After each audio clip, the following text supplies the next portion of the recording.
గాయత్రి ఏం చేస్తున్నావు ఈరోజా ములక్కడ కూర అండ్ మామిడికాయ చారు.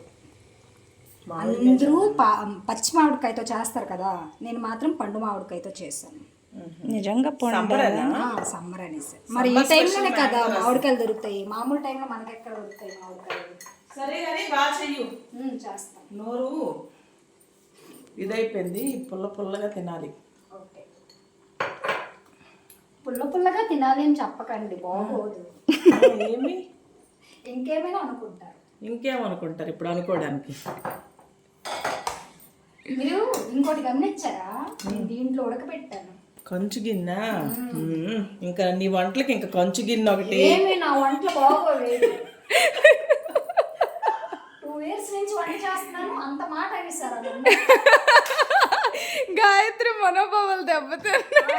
మనోభావాలు దెబ్బలు తిన్నాయి. ఈరోజు చారు బాగోకపోతే అప్పుడు అడగండి.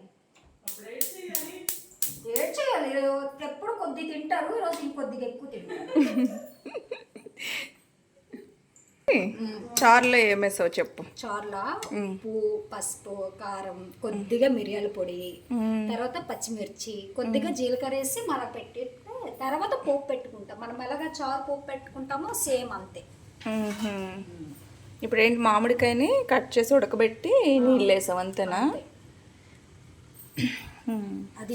అది ఇప్పుడు చూడడం కాదు, త్వరగా మరిగించి తింటాం. సరే గాయత్రి, నువ్వు నాకు ఒకటి ఇవ్వలేదు. ఏంటి? కాఫీ. కాఫీయా? ఇస్తానండి. ఇవ్వు మరి, నేను వస్తే ఇవ్వాలి కదా నువ్వు. ఏం నువ్వు చెప్పకుండా వేసేస్తున్నావు చెప్పు. జీలకర్ర, అది జీలకర్ర వేసాను, పచ్చిమిర్చి వేసాను.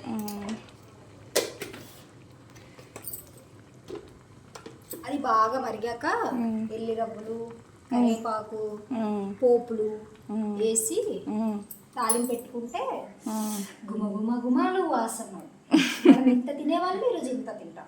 అయితే నువ్వు అంత తిను, ఎంత అవుతావు. నేను ఎంత అవుతాను. ఆపండి, ఇది తీసి